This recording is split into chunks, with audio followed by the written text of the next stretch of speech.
allez remarquer que même à l'église, les gens de l'Est sont d'une hypocrisie incroyable. Même dans l'église, les gens qui parlent Swahili, à l'exception des Katangais et les gens de Maniema, ce sont des gens hypocrites. Ils peuvent vous sourire tout en sachant qu'ils vous détestent.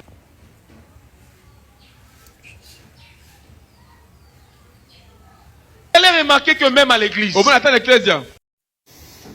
jambo tena wandugu yangu wa Swahili wenye wanaishi hapa mjini Kinshasa, tunafika tena mbele zenu kwa kuwainformer par rapport na mademarshe zenye tulishafanya, par rapport na situation yenye tulisema kama tutafanya maandamano siku ya kwanza pale kwa ensemble, yani pale du peuple, na tunabaonesha kibarua kenye tulidepose kwa bakuu viongozi. Munaona hapa tuko deja na accusé de réception ya ministre wa intérieur, tuko na accusé de réception ya bureau ya Sénat, cabinet ya président wa Sénat, tuko na accusé de réception ya cabinet ya président wa assemblée, tuko na réception ya cabinet ya gouverneur wa province, na tuko na accusé de réception ya gouverneur yani commissaire provincial wa la police wa ville ya Kinshasa. Ni kusema kama tulifanya hii kibarua ni kwa ajili ya kubainformer par rapport na mkutano yenye tuko tunaandaa yenye tutafanya lundi ya le 24 hapa, le 24 février 2025. Ndio kwa maana tunafanya hii video kwa kualika tena ili tukutanane shie bote ile lundi na 9h pale ku Palais du Peuple, yani kwa ensemble ya hapa Ngaliema. Ndio tunasema kama tunawajulisha kama Waswahili wenye yuko hapa, mazungumzo tutafanya pale yako mazungumzo ya vita. Ni mazungumzo ya kusaidia inchi ili iende mbele, na kwani tuikale kwa pamoja kwa umoja. Ugomvi haiwezi kuwa na nguvu, lakini kama batu banaungana nafasi moja ndio nguvu yetu. Ndio kwa maana tunabaalika Baswahili bote benye banekala hapa. Hii ni muungano inaitiwa Communauté des Swahili Swahilophones de Bloc Est mu République Démocratique du Congo, yani Koswabe. Ndio tunawaalika, tunasema tukutanane pale shie bote tufanye mazungumuzo. Na hii video tunaambia kila Mswahili popote alipo aisambaze, ili Mswahili popote alipo mwenye mjini Kinshasa asikie, tukutanane ile lenzi tusikose. Hii ni maneno mafupi tunazungumza hapa, lakini ya zaidi tutaizungumza pale, kwani mnaona leo tuko tunakuwa cible kusema kama eti sisi ni Wanyarwanda, eti sisi si wa Kongomani. Ndio tunasema tufanye mazungumzo kabla tuanze kuzungumza na zingine makomunote. Tuzungumze kwanza sisi kwa sisi Waswahili, na tujue kwa nini wanaanza kututaksi kama vile si wa Kongomani. Ndio tunawaalika Waswahili wenzetu tukutanane shie bote lundi na 9h Palais du Peuple, yani kwa Assemblée Nationale. Tufanye mazungumzo ya Waswahili na tutazungumza kwa Kiswahili, kwa lugha yetu ya Kiswahili, ili message yetu ipite bien. Ndio tunaambia kila Mswahili matapata hii video aisambaze popote, ili tukutanane na wenzetu Waswahili ile siku ya kwanza ya lundi le 24 février. Leo tuko samedi le 22 février, yani kuna bakia tu 2 jours, na 9h lundi tunakutana na pale tufanye mazungumzo ili tupate suluhisho kwa hii mambo yenyewe yanapitikana mjini Kinshasa. Asante sana Mswahili, mtapata, msiogope. Dokima hii ilizunguruka, mimi nawaza wote mnaiona, dokima ilizunguruka kwa wakuu viongozi ili tupate suluhisho, tufanye mazungumzo yetu kwa amani. Haiko maneno ya ugomvi, lakini ni juu ya cohabitation pacifique et intercommunautaire mu Kongo yetu nzima. Asante sana. Wandugu zangu, watoto wa Maniema, tulipewa macho juu ya kuzingatia, tukapewa masikio juu ya kusikia, na tukapewa akili juu ya kutafakari. Kipindi ambaye tunacho ni kigumu tena kizito sana. Huu wakati ni wakati wa kutafakari. Huu wakati ni wakati wa kuchukua maamuzi ya hekima na busara. Huu wakati si wakati wa kurupuka. Watoto wa Maniema, wanotable wa Maniema, washef kutimia wa Maniema, hatuna muda wa sisi kuandikisha watu wa kwenda kufa. Sisi hatuwezi tukaandikisha watu wa kwenda kufa. Kwa sababu nini nasema hivyo? Kuandikisha mtu saa hii kwa kwenda kijeshi ni kama vile mnamwandikisha ende afe. Kwa huu wakati Tshisekedi alipewa muhula mzima ulimalizika, hakutayarisha jeshi. Kaongeza tena mwaka mwingine wa muhula wa pili, miaka 6, hakutayarisha jeshi. Wandugu zangu, hauwezi kufanya wewe baada ya kusikia haja ndo uanze kuchimba wese. Haiwezekani. Kila kitu wanakitayarisha. Mvua inaanza kunyesha ndo wanaanza kujenga nyumba. Haiwezekani. Wandugu zangu, na waambia hivi, tusikubali damu ya watoto wa Manyema kumwagika. Sababu kuandikisha watu au mazungumzo fulani, ngoja niwaambie. Kwanza nitaanzia sababu gani watu walikufa wengi Goma. Watu walikufa wengi Goma ni sababu ya wale watu walikuwa nyuma ya serikali. Wa vijana wote walikuwa nyuma ya serikali kwa kuona ya kwamba serikali ina uwezo na kupinga uvamizi. Sasa baada ya watu kuwa nyuma, walitoa maneno mabaya, maneno mabovu. Mambo ya aina mbalimbali ambayo walizungumza. Baada ya kuyazungumza, wale watu sasa serikali ilishindwa uwezo wa kuwakinga, wa kuwaprotege.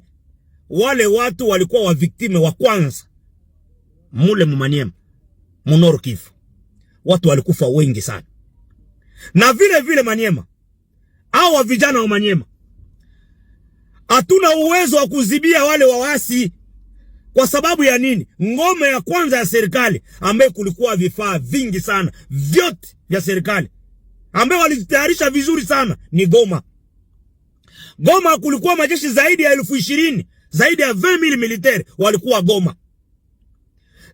Goma kulikuwa ndege ya vita. Goma kulikuwa kila kitu.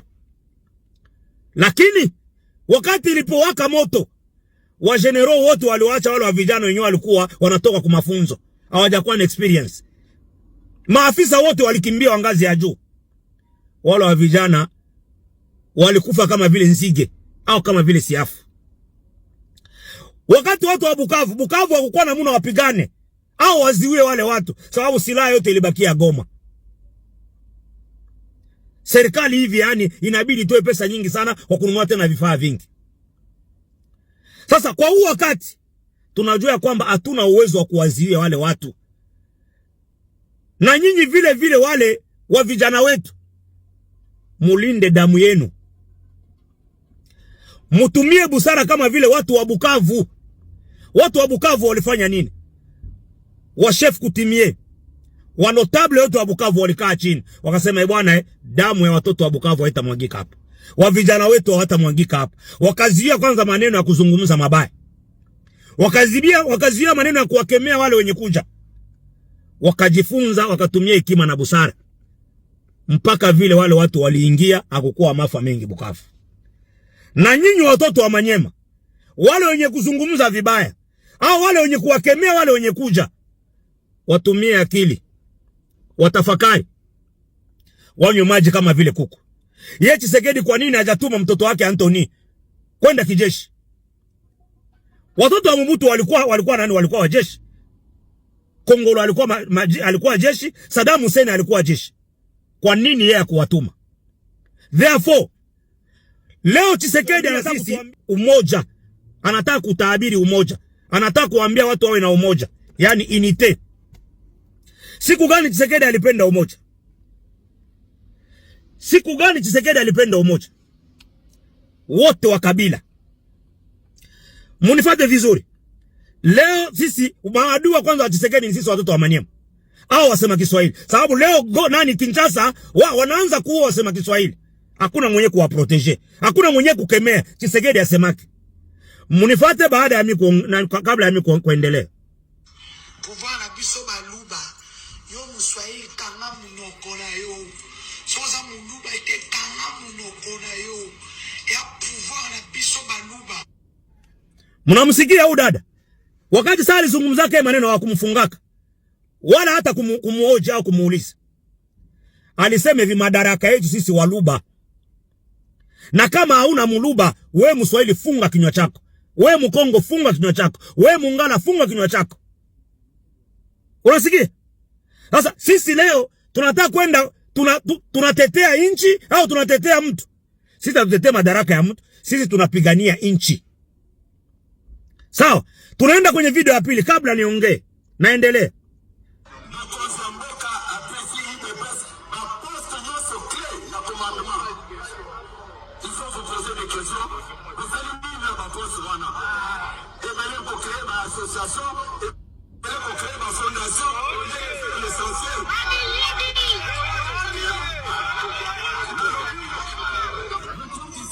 Niko na muda mdogo. Ile video ule ni sekretari generale, yani katibu mkuu wa chama cha rais. Anasema hivi, madaraka yote ile kubwa kubwa walipewa watu wa UDPS, watu wa chama cha rais. Baada ya kupewa, yani wanamsaliti rais, watu wa chama chake. Wale ambao aliwapatia madaraka wanamsaliti rais. Sasa we na mimi, watoto wa Manyema, wenye hata waziri moja kutoka Manyema, mnataka kumwangisha damu ya watoto wa Manyema kwa nini? Na wale wenye kupenda kumwangisha damu, afani Disa Mangala, wende kijeshi upigane. Nani we nani Bitika Omana, wende kijeshi upigane. Nani mwingine? Hamisi Makutano, wende kijeshi upigane. Damu ya watoto wa Manyema haitamwangika. Watoto wa Manyema mfunguke maakili, musikie maneno na waambia. Hatutamwaga damu yetu juu ya Tshisekedi. Tshisekedi hawajua watoto wa Manyema, watoto wa Katanga, watoto wa Orientali Kisangani. Wote msikubali kumwaga damu. Muprotege wa vijana. Hii jeunesse yetu siimalize. Sawa, watu wako na madaraka wakumbukake wa jeune. Leo kwa vita sasa wanataka kuwakumbuka. Wanakuwa wa millionaire. Faida yenu ni nini? Hatutake damu ya watoto wa Manyema kumwangika. Mtumie akili na muache bisema sema. Estembua. Epa na bino boza na guerre bazo violer batu. Omoni bino yangwana boza mito edoka parce ba mama na bino ba viola bango. Bino moko coronavirus, bino moko viol, bino moko Ebola, bino moko ba def na lu. Bino finalement boss bakoya kubetela ka porte chambre. Na apela Katanga omoni ke na fingi ekotie ake déposer plainte na aéroport na DGM. Bakanga na DGM, je suis encore au Katanga. Mbwa nyama, imbécile. Encore bato est baza mindo komoko d'abord boza mikuse boza bilongi mabe na eli bino bana poto nyonso bokanga bambanga na bino pona fati boyoke bokende kuna na este bozwa ka minduki bokende ko bunda bozaka na ba live nyonso kozanga musala ko sala na poto bola tala bino bopota biso buzobe te pouvoir eza ya baluba boyoke yango muto ya fwa bino nyonso bosibo zui pouvoir tolo bate suko ya biso suki batu bazo bunda na neni na este kuna na Goma fati azawana bokanga bambanga na bino bana poto basikula bosokola bibembe na tongo bona mukaka tongo bokenda kosokola bibembe botika biso na fati na biso to fanda na bazoba banyama bayimbwa yo kape muto wa yeko fongola mbanga na yo lingala ya mabebo ngana amuluba bayebisi bino ngana mungala lingana okende nango wapi munoko abamiibi wana bakuluna bazakuna na soki na kasese soki wapi kuna bazali banyama bayimbwa akoya kinase moto na tembe akoya kinase moto na tembe akoya kinase moto na tembe akoya kinase moto na tembe. Un militaire, une femme militaire s'est étonnée. Ah, nous ne comprenons pas ce qui se passe dans notre pays. Vous dites que James Kabarebe est mauvais, selon le régime Chilombo. Les gens que vous avez, qui sont en train de vous gérer. Mais, qui ne sait pas que l'enfant de James Kabarebe reste à Kinshasa? Je ne sais pas si vous les Congolais, vous le savez. L'enfant de James Kabarebe est à Kinshasa 5 jours sur 7. Si je mens, pour les Congo, allez même à la présidence, demandez si votre président de la République, avec ses ministres, ils ne savent pas que l'enfant de James Kabarebe est souvent à Kinshasa, régulièrement. Son garçon.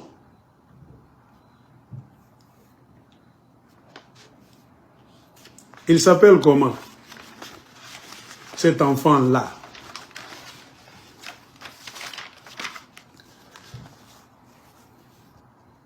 Il s'appelle Patrick Kabarebe. On va vous dire des choses.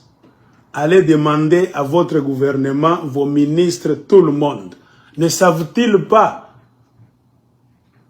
ne bergent-ils pas l'enfant de James Kabarebe, le Rwandais, là à Kinshasa? Il est toujours à Kinshasa, Patrick Kabarebe.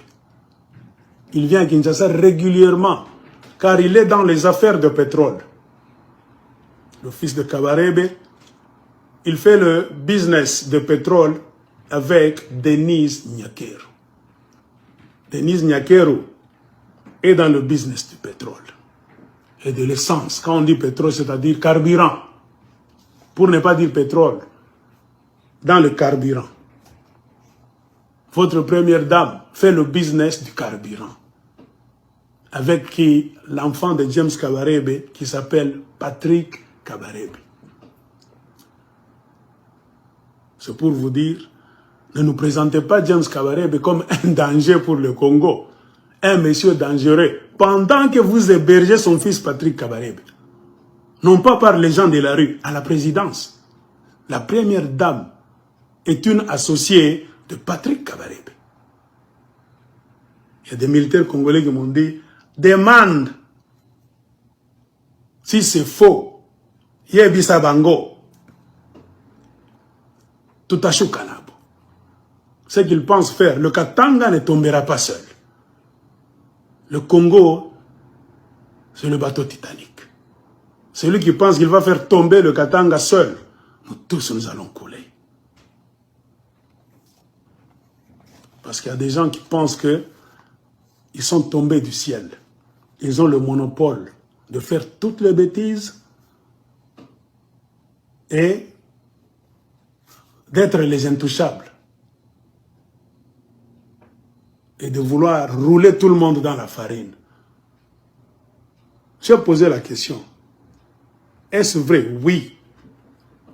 Toi dis ça. L'enfant de James Kabarebe, Patrick Kabarebe, est souvent à Kinshasa. Il est dans le carburant avec Denis Nyakero. C'est comme pour dire quoi?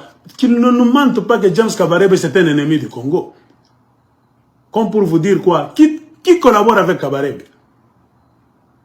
Si l'enfant de James Kabarebe est à Kinshasa 5 jours sur 7, beaucoup de fois, à la présidence avec la première dame, vous allez nous dire que Tshilombo ne le sait pas.